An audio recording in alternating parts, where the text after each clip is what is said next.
Home. Chapter 57. A Miraculous Ladybug Fanfiction written and narrated by Mira Rose.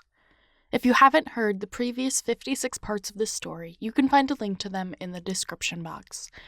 Now then, if you haven't already, don't forget to subscribe and hit that bell. And while we're at it, smash that like button and leave a comment for the YouTube algorithm.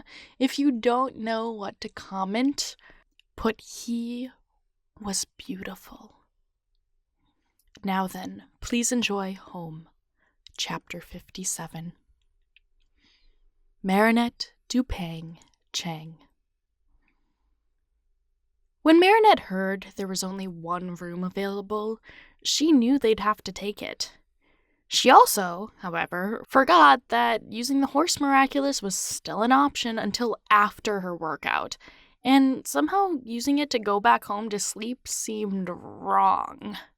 Thankfully, she'd been able to avoid the awkward one-bed situation for the most part by playing it cool, but in reality, she set a record for her 5-kilo run after she left. Sharing a bed? With him? Together? She should be an adult by now, but she couldn't help but be uncomfortable and embarrassed, no matter how much she trusted him. But the surprises didn't end there. When she returned to the room, sneaking a shower in before approaching the bed, Marinette realized he didn't have his mask on. Adrian, in all his beauty, laid sleeping in bed, stretched out and framed by golden curls.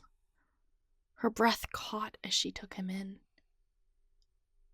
This could have been it. This could have been her life every day if he hadn't left. They could have filled the last few years with happiness and warmth beneath the blankets, but her bed was always cold and her pillowcases soaked.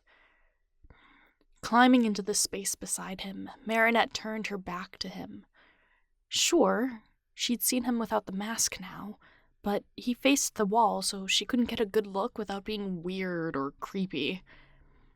Heart pounding, she tried to relax in the small space until her back accidentally pressed against his.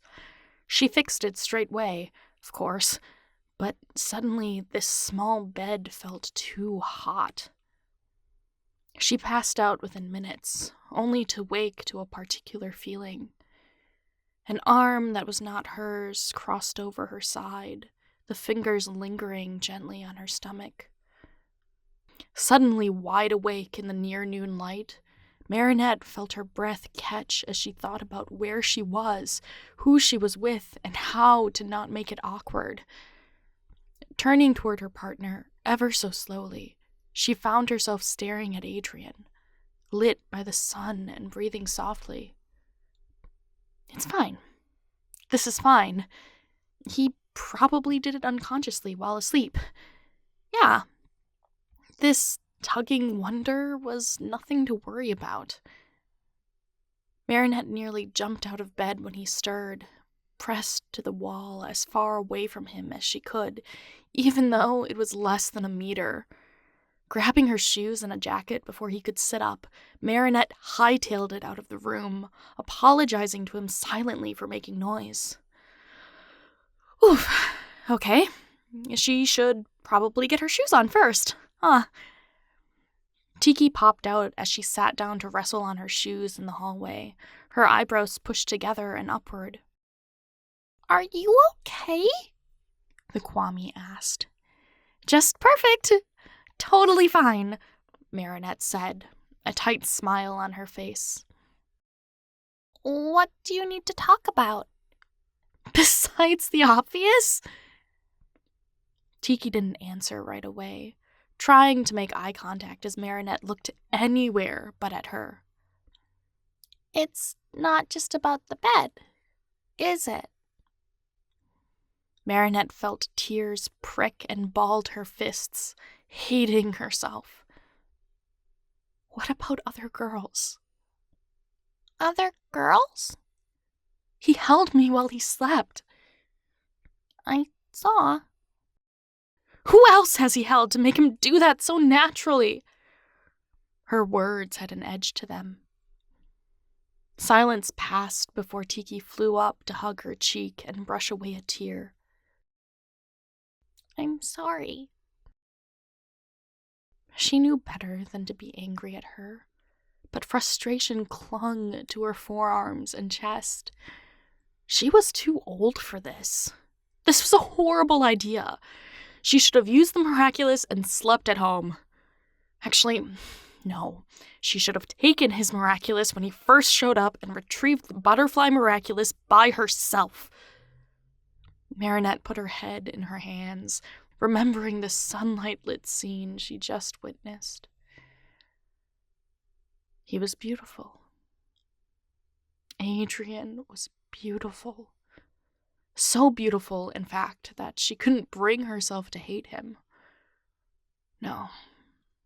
She was bitter, but not a drop of it was hatred for him. She loved him, after all. She loved him. She loved him, and this trip made that all the harder to bear. "Marinette?" Tikki hovered in front of her, her voice barely a squeak. "Let's go get some food for that silly cat," she said, her words muffled between her fingers. Her Kwame didn't answer, but she didn't need to.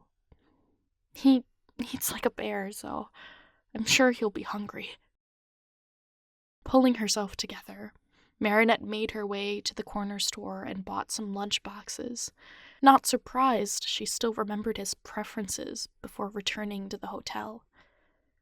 She had to take a breath to compose herself before knocking on the door of their shared room, as she'd left her key inside when she left in a rush, but was, for the most part, collected.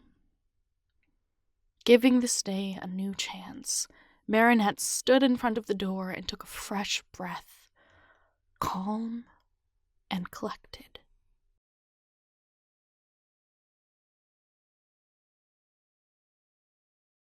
Thank you so much for listening. Chapter 58 is on the way. In the meantime, you can check out these other videos for more Miraculous fanfiction, and don't forget to subscribe and hit the bell to be notified of when the next part is available. I will catch you in the next one. Bye!